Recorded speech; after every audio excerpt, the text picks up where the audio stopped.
Please make your way over here to your seats. We're going to go ahead and get started. I'll start off leading everyone in the Pledge of Allegiance.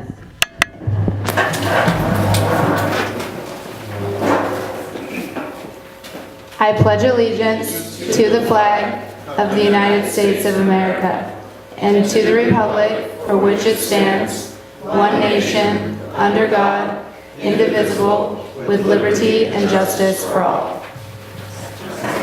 Now Jackie will be going over some of our audience expectations. Okay, hi. We've received some notification the traffic is very bad, so people will be coming in.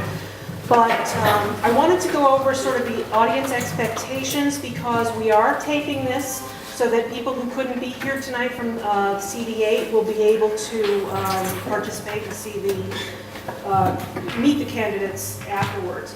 So I want to explain the audience expectations of the assembly. We are going to do silent applause, which is inclusive. Can everybody hear me? Yes. Okay. We're going to do silent applause, which is both non-disruptive and also you can express how you feel without having to break for applause breaks. Audience, please, no side conversations. If you have side conversations, sound echoes in here really, really well. So we ask you to take that outside of the hall. And this is both for inclusivity and full participation so that everyone can hear, including those who are deaf, hard of hearing, and have sensory disorders. It also keeps the flow moving smoothly as we can continue business without having to stop for any noise interruptions. The expectations of you, no outbursts from the audience, please. If individual, I am your sergeant at arms, and if people are disruptive, I doubt it, but if they are, they'll be asked to leave. When we do the audience Q&A after our break, the questions you must be acknowledged by a microphone moderator or our moderator. We have two, one on each side. Audience questions, please identify yourself before you ask a question of the candidate and then address whether or not you're addressing one or both of the candidates. The moderator reserves the right to strike any inappropriate audience question. Let's say somebody tries to hypothetically sidetrack the conversation to another congressional race, hypothetically. The moderator reserves that right. Videography and sound is being taken care of, so you will not be on tape. They will, but please respect any space that the sound and videography team need. Are there any questions? Everybody good? Yes. We are good to go. Welcome and thank you for coming. Thank you.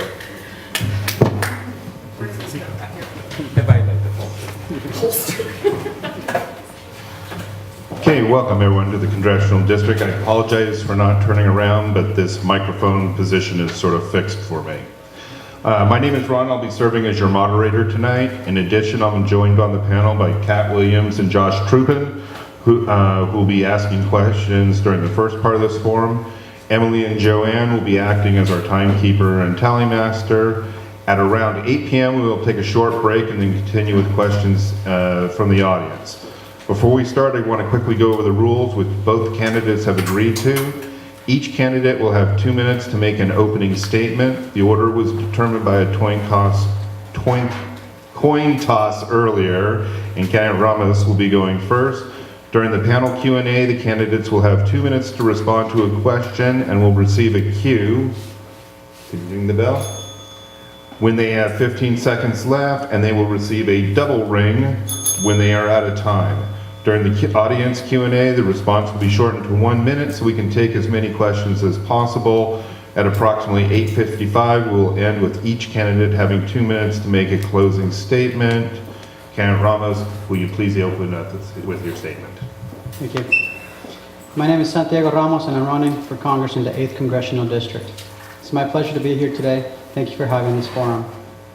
I came to this country as a 9-year-old, not knowing any English except for 3 words, please, thank you, and bathroom.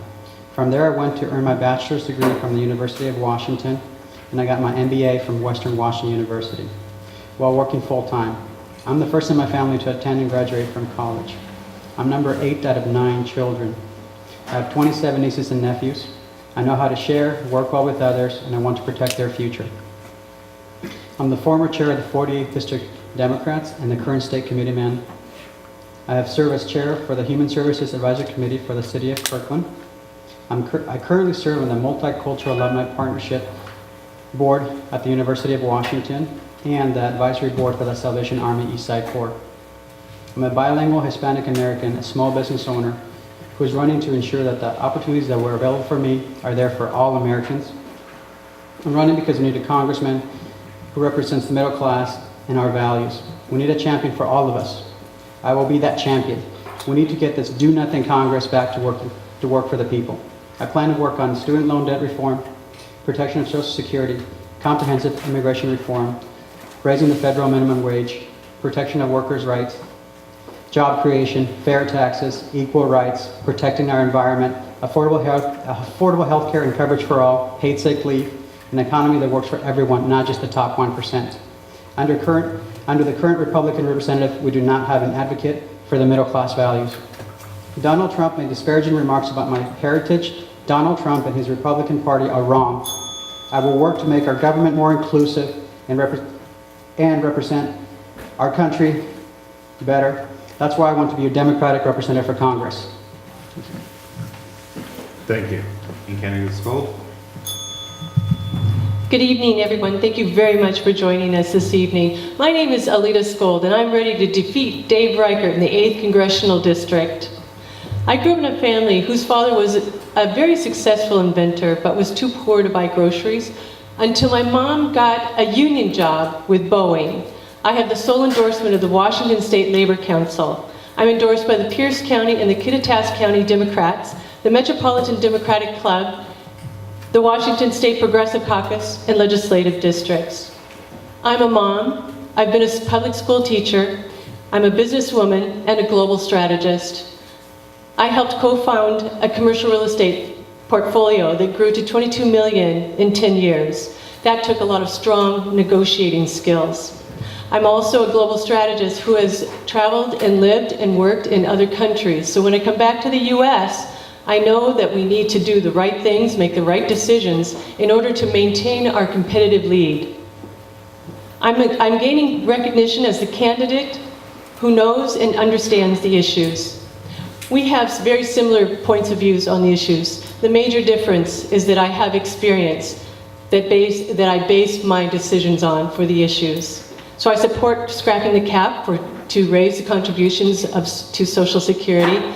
I also support expanding Medicare to a single-payer healthcare system. When I was in Taiwan as the guest of the Ministry of the Foreign Affairs, they gave me an opportunity to talk with their Ministry on Health, and that's how they have such high health with low costs. They have a single-payer healthcare system. I'm passionate about economic development and job creation, fighting for equal rights for all, and building sustainable 21st century infrastructure with clean tech and a power grid that moves away from fossil fuels and toward renewables. I have a strong campaign structure, both East District and West District. I have fabulous volunteers who are helping with fundraising, phone banks, and thank you very much.